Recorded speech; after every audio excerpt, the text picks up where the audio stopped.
to Russia, and we have Polina Lion from Rosatom. You are the Chief Sustainability Officer at Rosatom. And I'm looking forward to hear the perspectives of from a company that we often talk about, but rarely, at least I rarely see you. So, welcome.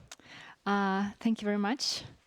I hope you're not so tired and ready for another 20-minute speech.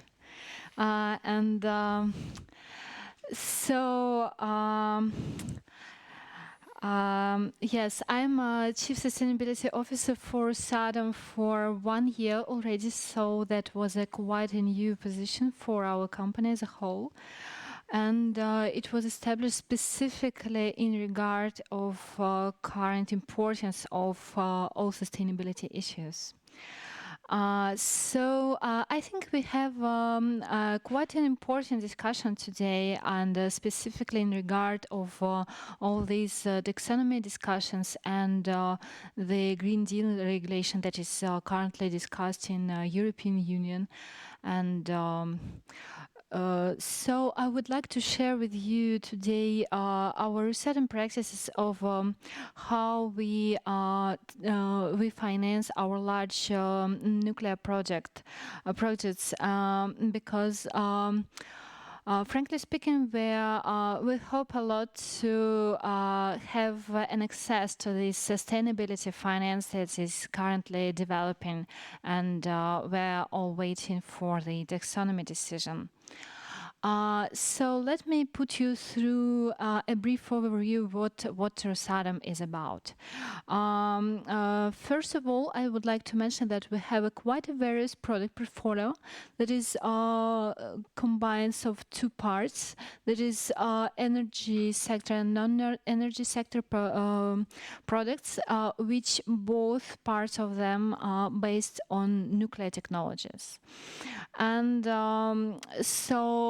as for energy sector, we have the full nuclear cycle technologies and products, starting from uranium mining and, of course, nuclear power plant design and construction, and nuclear power operation, and also backend services. And besides these power generation products, we have a lot of others, like nuclear medicine, for example, applied science and research activities. And you probably might be aware that Rosatom owns a nuclear icebreaker fleet. That is also quite important activity for us. And we're happy to be a truly global company, as we operate and provides our products in more than 50 countries in the world, and we're happy to be in top 5 of all world nuclear players. So let me put you through some figures of our activities, and you see that we have quite a solid backlog of our product portfolio, because it's over $130,000 billion, 14 years. And we have 36 units commitments from our customers abroad. That is also quite a solid amount, and I think that we are number 1 according to these figures. And also we have a quite large industry, because we have 250 employees, and if we take into account all these families, we may say that Rosatom are responsible for about 1 million of people who are involved into its operation directly. Of course, we pay a lot of attention to our R&D activity, and that is quite a solid figures. We put annually for R&D investments, and in this way, I can also mention that we observe quite an important increase in demand for these nuclear services for recent 10 years. And now we have 25 nuclear power plants in construction, power units, in construction, and in comparison to 6 units that we had in 2011. So that is quite an important increase, and we suppose that we attribute such a growth not only to Rosatom efficiency, but also to certain market increase from developing countries who are really very interested in developing this activity, the nuclear energy, because they believe that nuclear will help to solve their macroeconomic challenges. And currently there are more than 50 countries which consider to develop nuclear projects. We all know that climate agenda is really a hot topic today, as together with the CO2 reduction challenge, we have this this energy consumption increase forecast. And together with this, in the same time, we understand that there would be a certain energy mix change, and instead of current 67% of coal and natural gas fuel, there would be much more renewables. And it's also interesting to mention that there are a lot of money currently are invested in so-called sustainable or climate projects, and that is some statistics from the UN report from last year, and they said that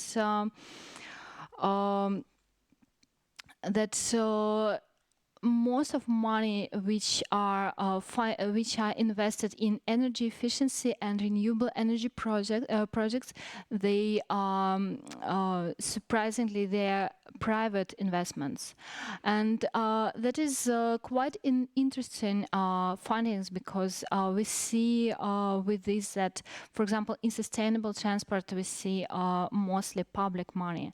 That is important for my further examples of how we do financing, how we apply financing for our projects. And now let us have a brief look on average parameters of nuclear power plant. We have discussed already today that it's quite a complicated investment case for regular investors, because normally it has quite a long period of preparation and construction. And after that, after commissioning of power plant, we have 60 years of operation. But anyway, there is a huge investment project, more than $10 billion. That is obviously quite a challenge for regular investor to make a decision at the early stages. And with this, we also know that nuclear power plants have quite a large payback period that is also quite difficult for market investors. But anyway, we see that there is a certain amount of equipment supply that could be supplied with the help of Export Credit Agency and even with commercial banks.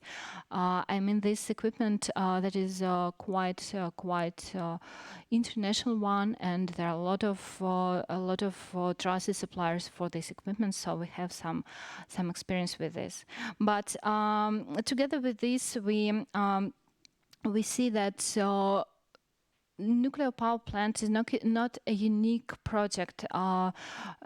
its risks, because of course we have our common nuclear industry specific risks, but with this there are a lot of other infrastructure projects which also has this cost overrun problem risk and possible delays in construction risk. That is not unique for the nuclear plants itself, but normally, as we know, for such infrastructure projects, we have a support from international banks, for example, and other special purpose financing institutes. So let me go through 3 practical examples of 3 countries where we conduct our nuclear projects. Here are 3 absolutely different countries. That is Bangladesh, Hungary, and Finland. And the first one is Bangladesh. That is obviously a developing country in South Asia with more than 160 million people population and only 21 gigawatts of installed capacity. Now the energy supply is based on oil and gas resources. In Hungary, that is located in Central Europe, we have quite a pro-nuclear position in regard of Green Deal. Now Hungary has quite a significant share of coal and gas electricity generation. Together with 50% of country electricity is already performed by nuclear. And Finland, we have quite a specific project in Finland because it is co-shared with Rosatom, that is BO model, build, own, operate. And what is very interesting to my opinion, that is the installed capacity in Finland quite similar to Bangladesh one, but the population amount is 30 times less. We can understand what is the difference between the level of life in this population. And so as for Bangladesh project, it is financed mostly by state Russian credit. That means that this intergovernmental credit is provided from Russian to Bangladesh government. In this way, we see state support for this project for both governmental side, as Russia in this way has quite a significant amount of production supply, and Bangladesh obtain quite a significant part of stable and clean source of electricity. Other significant efforts you can see in regard of sustainable development goals. They are creation of job places for the construction and operation period for Bangladesh people, and quite a high level education which Rosatom provides for Bangladesh students. And there are also some infrastructure developments during the project, as we need to construct some roads and even a river port. And together with this, we believe that the project simulates international cooperation, as there are some Indian suppliers also involved in this project. And the Hungarian one is also financed with the help of Russian state credit support. But here you see that 20% of financing goes from the Hungarian party itself, whether it would be market financing or the Hungarian money, Hungarian government money. And here we have a quite a strict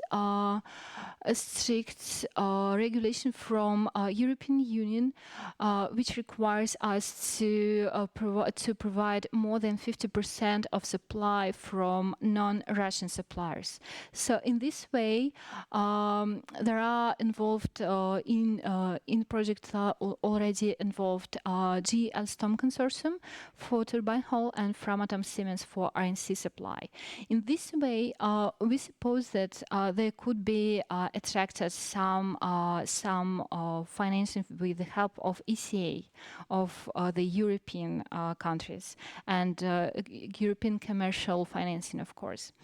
And this project is also has a quite important effects beside the clean and stable energy, as it could guarantee job places for those people who currently work at the coal-fired stations in Hungary. That's quite important nowadays.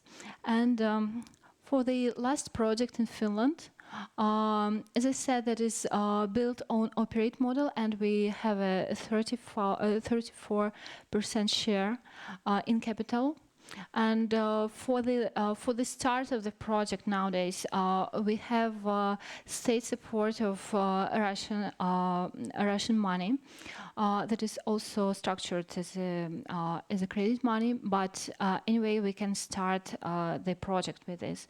And after that, we have a very thoughtful and very interesting discussion with commercial banks and with ECAs, including Russian ECA, EXIAR, which are quite interested in supporting this project in regard of European suppliers, for example, because they trust the country, they trust the project, and they're interested to be engaged on the later stages of the project itself.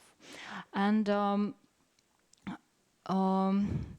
so we understand that in all these countries, these projects would provide quite a huge impact on human society and human living, despite all the differences of these countries.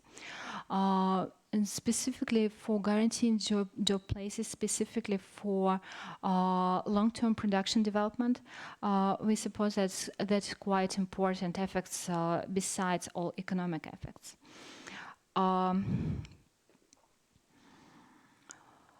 And normally we have some examples in all these countries in regard of whether it will be developing country or quite a mature economy, like in Finland, for example. We have in all these regions there are development banks who are interested in financing, on even granting the infrastructure projects, and the amount of these infrastructure projects are quite a huge one. So you see that in Bangladesh there is financing more than $1 billion for the bridge construction, and the whole amount of the project is more than $3 billion. So it's quite near to our amount of projects, or at least a part of supply. But we understand that quite a few of development banks and these special purpose institutes, they are ready to support nuclear projects, and we attribute this mostly to all these biases and fears for nuclear. And also we understand that there is quite a window nowadays in financing markets, because there is developing quite a new, very interesting instrument that is called sustainability finance, and there are some special requirements to obtain this money, such as KPI for the projects to estimate the effects of sustainable performance of the project, and there are some special compliance requirements for the project and for the company itself. But it is true, and we know that, for example, EDF, that is Electricité de France, they already apply such a financing. And I would like also to mention that the current criteria and current regulation for sustainable financing is is under discussion because you see this chart is quite an interesting chart because here are two estimates of sustainability from two rating agencies. There is Morgan Stanley ESG rating and Financial Times ESG rating, and you see they rated the same companies, but there is no any correlation between their estimates of the rates of the level of sustainability of the same companies, because if there would be any correlation, there could be a cloud or a line at this chart, but we see the lines are spreaded. That means that the criteria and to estimate the sustainability performance are quite controversial now, still quite controversial nowadays. So we understand there could be different rules and compliance requirement. And to finalize, I would like to say that we were really very happy to know that European Parliament in December they declared that they are ready to classify nuclear power at least as a transitional source of energy. That is really very important decision, as we know that nuclear is number 2 in CO2 emissions, and even lower than that solar and hydropower. And we're still striving to prove that we commit to these do no significant harm criteria in taxonomy discussions, and that is, to my opinion, that is one of the most challenging tasks nowadays to perform these criteria.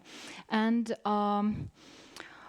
I would like to remind you that in regard of these sustainability criteria, the nuclear power plant project, it meets at least 6 sustainable development goals, because it is definitely, as you see, nuclear energy is definitely low carbon, and it provides an affordable and a long-term source of electricity. It supports job places, and it helps to improve industrial development of the country. And in other words, we do strongly believe that nuclear energy should be a part of sustainable future energy mix. So that's it. Thank you.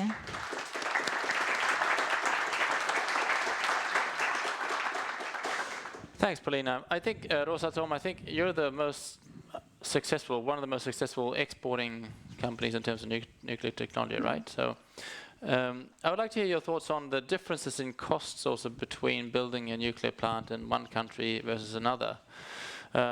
We heard before from, I think, Kirsty in the morning, how that could be transferred if we're a bit more clever. So what's your take on that? What drives the differences in cost between building a sort of similar plant in one country versus the next, in your experience? Actually, that depends on the region specifics, and the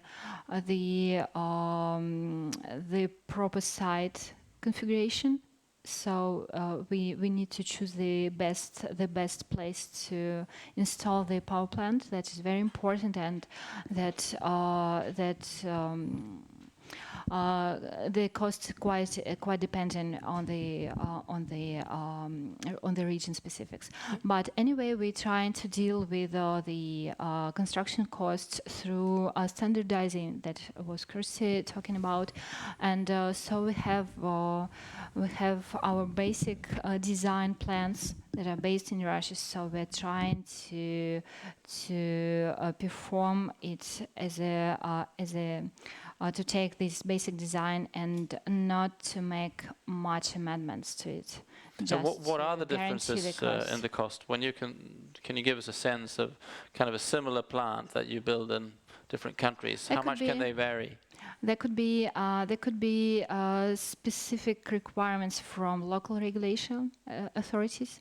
So it quite differs in regard of the all range of product portfolio that we provide to these within this contract, because sometimes we provide only basic equipment, like we do in China, for example, or otherwise we do this turnkey project together with educational services, with lifecycle production and products, and a lot of them.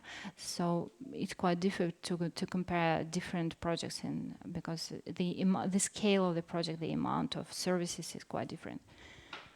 So then, if you look at the broader sort of role of nuclear in the Russian energy strategy, we haven't talked a lot about Generation 4 technology, but I know that Rosatom is working on that. So can you give us a sense of how that fits into both the strategy of your company and perhaps in the broader Russian energy strategy? Yes, our Russian strategy is really very energy strategy really very important for us, because we provide almost 20% of the whole electricity in Russia. So our basic intent for Russia is to support the existing energy mix, because there is no much increase in Russia of energy demand, but currently, as Russia has joined the Paris Agreement in September, we need to elaborate the specific strategy in regard to fulfillment of these Paris Agreement commitments. So we're waiting for the decision of Russian Parliament, so how they would like to deal with this. So that's why we're trying to help, but. And what about the more novel technologies and nuclear, broadly speaking, the fourth generation? Yeah, of course. That what I was mentioning about the R&D. So that's very important for us to develop this closed cycle technology, and together with this we work a lot. We're trying now to perform our best commercial solution for SMR. That I think you all know that we have now the first in the world floating nuclear power plant.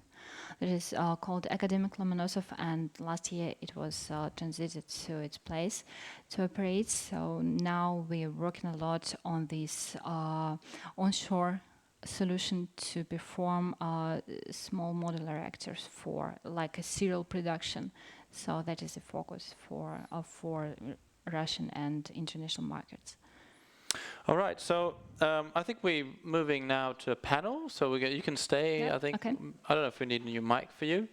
And I'll invite the rest of the speakers, and while they come on stage, just maybe stand up for a while. This is the last 20 minutes or 25 of the day. I think we all need to kind of re-energize ourselves to take the opportunity to stand up and do a bit of stretch. Thanks. You can... Okay.